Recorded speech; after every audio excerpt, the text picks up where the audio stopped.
Howdy folks, and welcome back to World of Tanks with the mighty Jingles. It's time for another fail video. I know how much you love these. We're kicking off with WJM. I'm just going to call him Wim. Wim and his mate Copper Rat. They're in a tier 9 tank platoon. Wim's in a T54, Copper Rat's in his E50. And it's on the Dragon's Ridge map. A bit of an arty party going on here. Well, it's not too bad, there's only 3 artillery on each side, but they're all big boys. And it's the artillery that you really need to pay attention to in this game. In particular, there's an artillery platoon, and it's these guys here, in the 2 Geschutzwagen Type E's. Yeah. Well, what can I say? I mean, Wim quite clearly stated in the email that he sent in with this that this isn't about him. He has an utterly crap game in his T54. He basically gets hit twice and killed, and the first hit is a big one.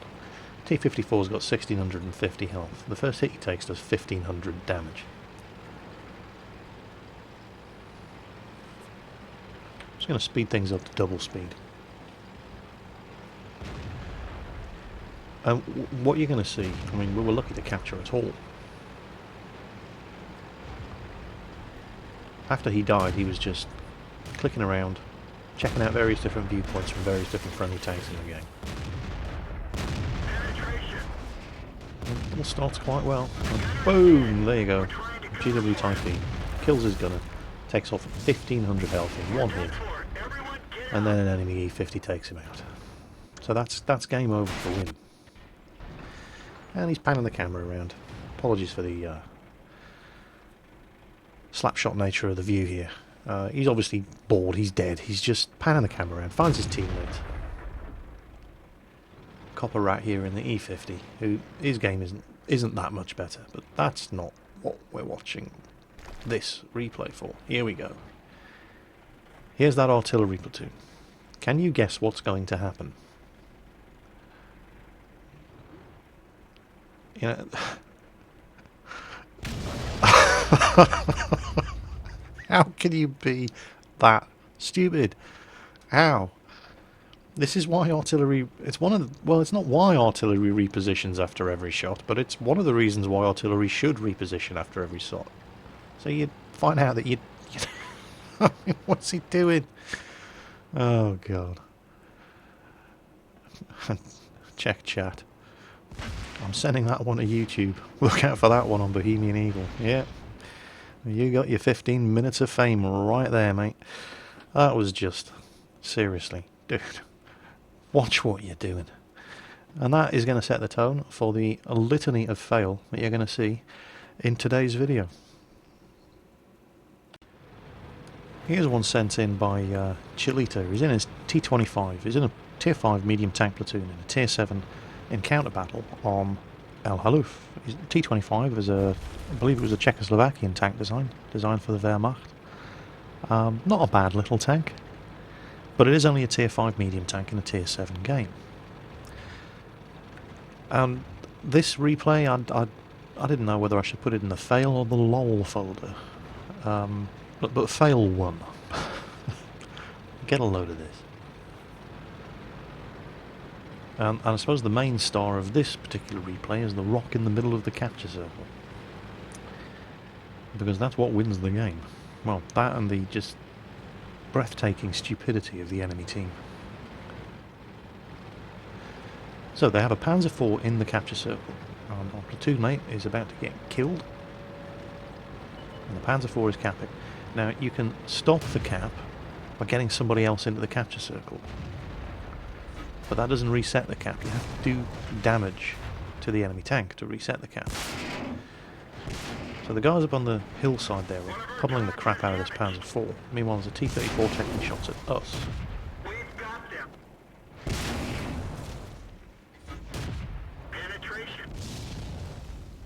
So we put a couple of shots into this T-34. And the second he gets his tracks up, he's going to run off. One of our tracks is damaged. We nailed it bad.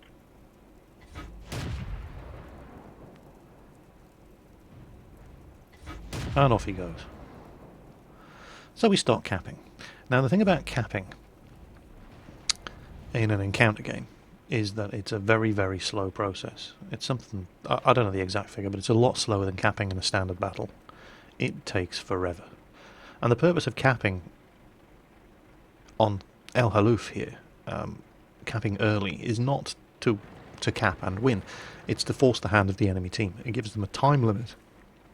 It basically, it makes the game. It forces people to play and attack. Because you have a time limit in which to actually get off your asses and do something. Otherwise, you lose because the tank that you ignored in the cap circle ends up winning the game. Now, they don't ignore Chilita here in the cap circle, but they may as well have. So he's up to 25%, and you can see how slowly this cap counter crawls up. And here comes the first of the fools. There's one of the best tanks on the enemy team. An Easy 8 Sherman comes charging down across open ground.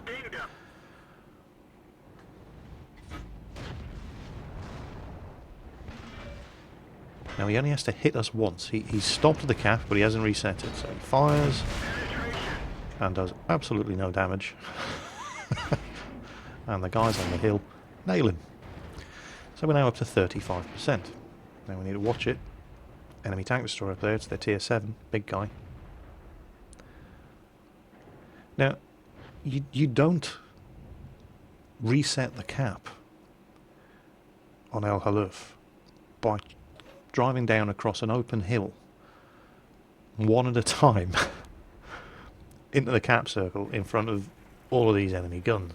And I say all of these enemy guns, there's 2 tier 5s and a tier 7 up there, and they're only medium tanks. Right, the way you beat the cap, and we're at nearly 50% now, is to attack, root these guys out, and then just destroy the guy who's capping from behind. You prevent anybody from getting anybody else into the cap. You don't do what these muppets try to do. Let's speed things up to double speed here. So artillery's having a go, but artillery's never going to hit him here.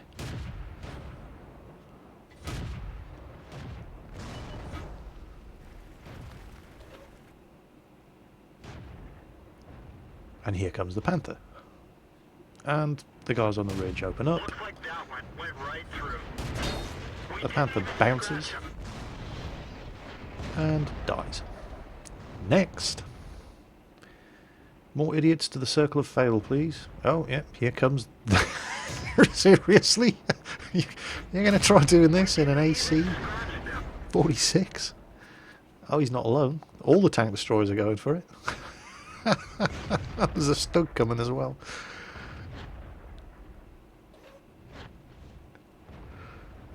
And a KV-1. Well, why not? Let's have some more fools to the party. Just in case, just when we were running out of idiots, here come a few more. Look at this guy. Well, at this point, they left it so long. He's up to 97% cap. They had no other choice. They had to come down. And they had to come down because nobody was attacking around this corner. T-34 tried. Nobody backed him up. Died. Stock ARL tried. Nobody backed him up. Died. Everybody else just sat up here, staring at the cap circle, thinking, somebody really needs to go down there and reset that. And all looking at each other. Go on then. Screw that. You're the curious one. You go first. What a fail. Look at the amount of enemy tanks that died in that cap circle, coming down one at a time, trying to get this guy out until it was too late. And that should never have happened. That's a 100% invader. Yeah, that just should never have happened, thanks to the colossal ineptitude of that enemy team. Here's Wakan in his ELC AMX. It's a tier 9 game. It's an encounter battle on Muravanka. And what you're going to see is, well, it's actually, turns out to be fairly standard ELC AMX tactics, because it's such a small, low-profile tank. When it gets close, there are not many tanks in the game that have a gun that will go low enough to actually hit you.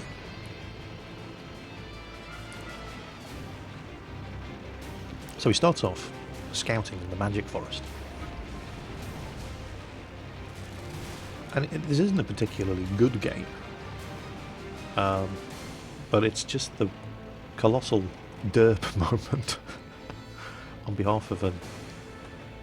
Well, it's not really a fair criticism to make. There's an enemy KV5 player who comes to a very, very, very sticky end. But he didn't have an awful lot of choice in what he was going to do. You'll see what I mean.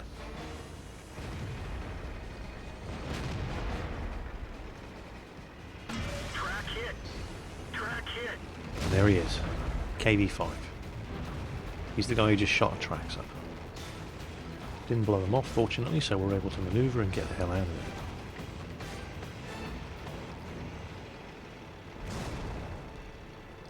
And the enemy tiger that we spotted has just been taken out by our own tiger. That's the thing about these woods. The visibility range in these woods is so bad because there's so much cover everywhere. You can be on top of an enemy tank before you even realise he's there. And then the second you spot each other, everybody's friends just start shooting. These woods are a death trap. But we're in a tier 5 light tank and a tier 9 game. Somebody's got to go scouting.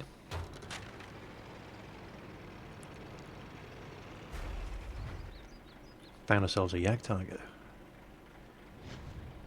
4 artillery in this game, tier 5 and 6.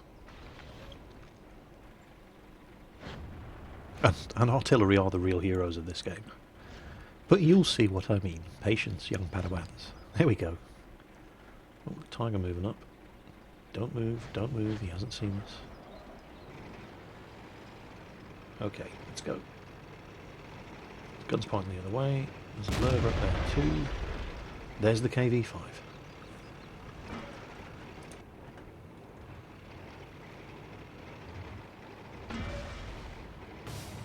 Now, KV5 is coming after the ELC. Oh dear. But in order to come after the ELC, he has to turn his side onto all those friendly guns in the woods. Well, he manages to get around without taking too much damage. Just watch this dance. Okay, that's bad. He hits us and blows our tracks off. So Wakan uses his repair kit. Oh, that's not good. Okay, oh, he's trying to drown us. Well, that's the only way he's going to kill us, because he is not going to be able... Look at the gun depression. Look at that. He cannot. He cannot get the gun down. He just can't do it. And this is... Look at that. Parked right up next to him. He just cannot hit us. And Wakan's going, RT, help! And to their credit, artillery are absolute rock stars in this game. Look at this. Deadly accurate artillery fire. And look at that. The gun barrel's right over the top of the tank. He hasn't got a hope. There's no way you are going to kill us. It's just not going to happen. And the attack in the woods has been beat, and we're just waiting for artillery to reload at this point. And there it goes. Unfortunately, T44 behind us. No crap. Blows our tracks off. And we've used a repair kit. And he's going to reload before we can... Oh, come on. It's not going to happen, is it? There we go. But it costs him his life.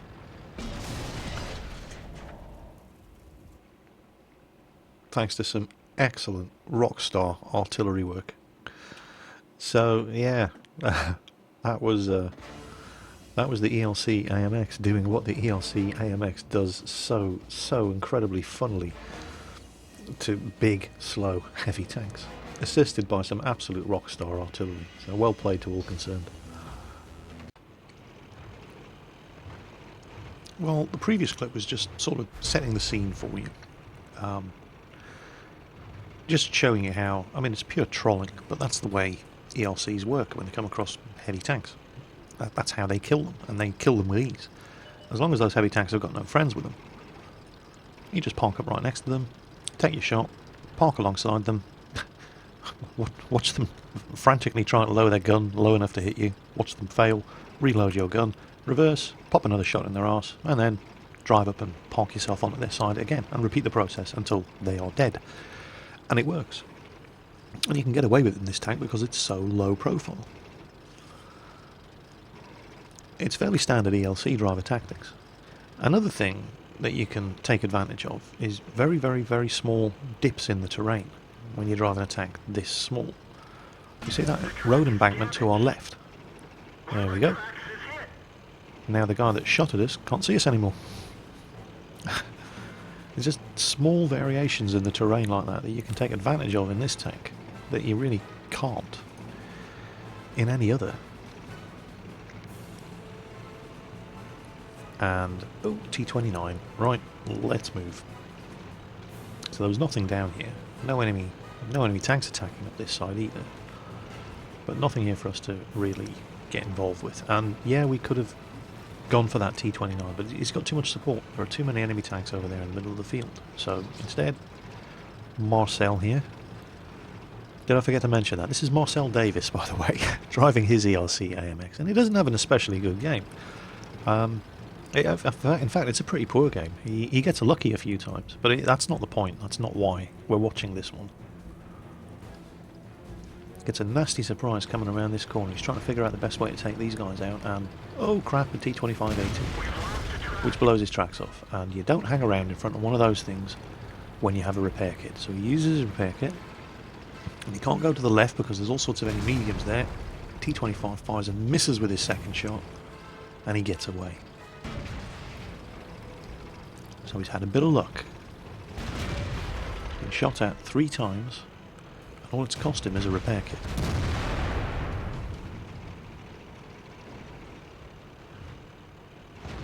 There's T20, and he could conceivably have killed that T20 with this shot from the 90mm gun that the ERC uses.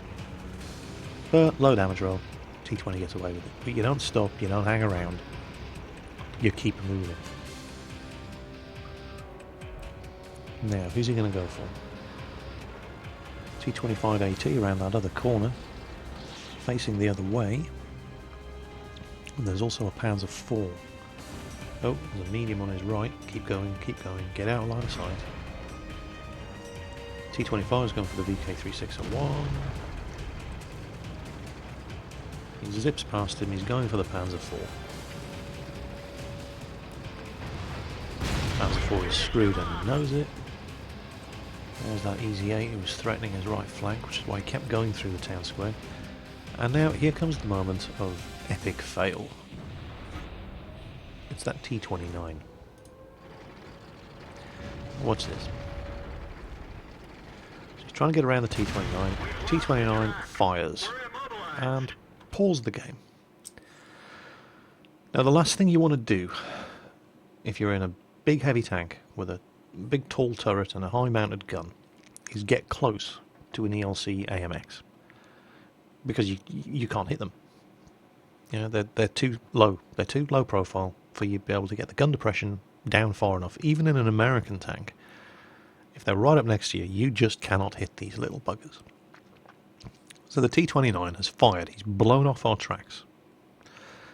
All he has to do is reload. But no, this guy is determined to troll himself. Yeah, he goes for the RAM. But he doesn't get enough speed up to do any appreciable amount of damage, just enough to blow his own tracks off. And now we can't hit him. Oh, and we'll just repair our tracks, put a quick shot into you, and tatty bye. Now, arguably, Marcel should have just done the standard ELC driver thing. But the T29 fires again and blows our tracks off again. And instead of finishing us off, turns around to face the Tiger P, fires again, blows our tracks off again, and ends up trolling himself to death. So, yeah, can we have T29 drivers like that on the enemy team every time we play, please? Well, I hope you enjoyed that little collection of fail moments from just a small collection from some of the replays that you guys have sent in. There will be more of these videos in the future, because they're always amusing. And I'm putting... Oh, check out the power supply. Ooh, you don't often see that in the ELC AMX, because they're so low profile, such a low centre of gravity. But yes, so... more to come in future replays. I hope you enjoyed this one. It was certainly amusing for me. I think the next one of these off-kilter videos I'm going to do will probably be a LOL video. I've got some pretty funny moments that I've been aching to share with you. Some real, just classic kamikaze kills, you know, things like that. Artillery getting steel wall medals, just over-eager scouts killing themselves trying to get an artillery. You know, just some real funny shit. And I hope you're going to enjoy them as much as I have. So that all to come in future updates. In the meantime, as always, take care on the battlefield, and I'll catch you next time.